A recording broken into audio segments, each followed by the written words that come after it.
معاشرے کی کئی ساری طلاقیں ان وجوہات کی وجہ سے ہوتی ہیں، چھوٹی چھوٹی باتوں کی وجہ سے ہوتی ہیں۔ خدا را معاشرے کے اندر اس جو بنیادی اکائی ہے اس کو سلجھانے کے لیے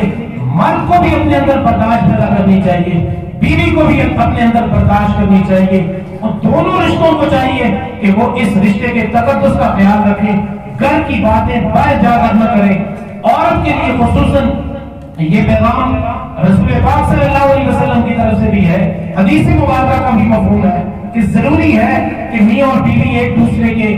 خفیہ باتوں کا خیال رکھیں، ان کے درمیان کی جو باتیں وہ راز ہیں، اگر وہ راز باہر چلے گئے ان کا رشتہ تباہ و برباد ہو جائے گا۔ اسی لیے قرآن کریم نے میاں اور بیوی کے رشتے کو ایک دوسرے کا لباس کہا ہے کہ میاں اور بیوی ایک دوسرے کے لیے لباس کی حیثیت رکھتے ہیں، لباس اتر جائے انسان ننگا ہو جاتا ہے، اسی طرح سے بیوی کی باتیں شور